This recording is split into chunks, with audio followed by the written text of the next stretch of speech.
जय श्री राम, भारत माता की जय। चलो भाई देखो अब मैं क्या करता हूँ। और माता जगत जननी जगदम्बा माँ पार्वती का एक नाम मीनाक्षी भी है। ऐ गिरि नंदिनी नंदित मेदिनी विश्व विनोदिनी नंदनुते भगवती है शितिकंठ कुटुंबिनी भूरि कृते। सिर्फ खूबसूरत नहीं, स्वर्ग से उतरी हुई कोकिल कंठी अप्सरा लग रही हो।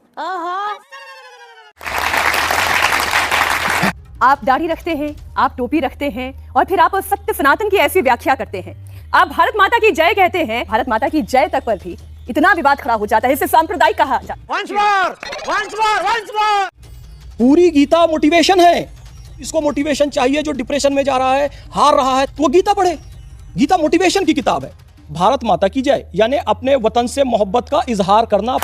में मैम आपने सुना होगा कि ऐसे बीमारी चल रही है एक कोरोना। हम तो देखो 2-2.5 घंटे सुबह लगाते हैं पार्क में और शाम को सत्संग में जाते हैं, तो मुझे तो नहीं लगता कोरोना हमारे नजदीक आ जाए। क्योंकि आप सत्संग जाते हो। सत्संग में जाते हैं, प्यारी समझ गई। अब जब लक्ष्मण ने कहा भैया लंका जीत लिए हैं, थोड़ा आनंद लेते हैं यानी एंजॉय करते हैं, रुकते हैं। हे लक्ष्मण, यद्यपि लंका सोने की है, ये सोने की लंका मुझे भाती नहीं है। जितनी जल्दी हो सके अपनी मातृभूमि में जाऊंगा। वाल्मीकि रामायण का ये श्लोक है। तो मैं हैरान हूँ फैज साहब, मैं हैरान हूँ। आप गीता के श्लोक से चर्चा की शुरुआत करते हैं। क्यों मुगलों के लिए कभी कभी एक समुदाय विशेष उठ खड़ा होता है। ले रही है तो कुछ मुस्लिम जो नासमझ हैं वो खड़े हो जाते हैं, क्योंकि आपसे बेटर उम्मीद किए थे हम। क्योंकि मैं भी उसी समाज से आता हूँ कि मुसलमान शिक्षा में सबसे पीछे है। मुगलों को अपना पूर्वज समझने लग जाते हैं। आप मुझे एक बात बताइए, मुनव्वर राणा सरनेम क्या सऊदी अरब का है? पाकिस्तान का बॉलर है राणा नवाइदुल हसन, सऊदी से आया, ईरान से आया? नहीं।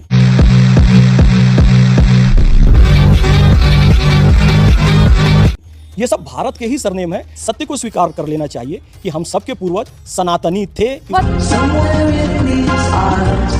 नहीं जारी हो जाता है आपके खिलाफ। देखिए, इज्जत और जिल्लत देना अल्लाह के हाथ में है। अल्लाह ने मुझे इज्जत बख्शी है, तब यहाँ पर इतने बड़े मंच पर बैठा हुआ हूं। ठीक, तो फिर ये मुगल कौन है? देखिए, मुगल शब्द आया है मंगोल से। चंगेज खान हलाकू मुस्लिम नहीं था। जब ये चंगेज खान हलाकू इनकी सेना निकली और उज्बेकिस्तान में वहाँ की महिलाओं के साथ उन्होंने अनाचार किया, अत्याचार किया, उसके परिणाम स्वरूप जो संतानें हुई, उसी में से एक संतान थी बाबर। रोम रोम भाइयों, सिस्टम पार देंगे, सिस्टम पार देंगे। यानी कि ये मुगल, इनके पूर्वज कौन है? मंगोल हैं। और मंगोल और रहन सहन से इतने गंदे थे कि वो जीवन में कभी नहाते नहीं थे। अमीर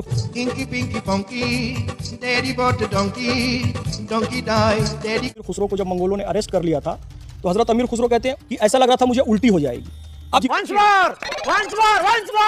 इसकी गारंटी मैं नहीं दे सकता। जी कभी नहाते नहीं थे, लेकिन हिंदुस्तान में आए और देखे यहाँ तो जी त्रिकाल संध्या हो रही है कि भाई उनको शर्म आई, तो नियम बनाया कि चलो जी साल में एक बार नहाएंगे, नहा ही लेंगे। इसलिए कई लोग मजाक में कहते हैं, जबकि ऐसा है नहीं। यार मुसलमान तो जुम्मे के जुम्मे नहाते नहीं। तो उससे मेरा क्या फायदा, मुझे क्या मिल रहा है, मुझे क्या दे रहा है, उससे मुझे क्या फायदा हो रहा है, मुझे ये समझ नहीं आ रही। मुझे कोई कमेंट तो करके। लेकिन इस देश का मुसलमान सनातनियों की ही औलाद है। जो उनकी क्रूरता थी, जाहिर बात है वो मुगलों में भी कायम रही। बाद में आप देखेंगे कि औरंगजेब ने अपने भाई दारा शिकोह को, जो सत्ता में वो राजा ना बन जाए इसलिए उसे नग्न करके उसका कत्ल कर दिया।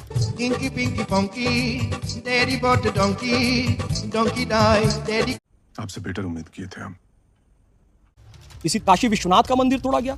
तो छावा एक उपन्यास है शिवाजी सावंत की जी, जो कि सत्य घटनाओं पर आधारित है। छत्रपति संभाजी महाराज को अरेस्ट करके रखता है और तड़पाता है। कोई सामान्य व्यक्ति होता, मृत्युदंड भी देना है तो एक बार में दे देता है। एक दिन कान निकाल रहे हैं, एक दिन जीवा निकाल रहे हैं, एक दिन नाखून निकाल रहे हैं। ये क्रूर मंगोल लुटेरे ही कर सकते हैं, जिनकी औलादें ये बाबर और उन्हीं औरंगजेब के लिए अब एक बात ये भी चल पड़ी है कि वो बहुत ही भले इंसान थे।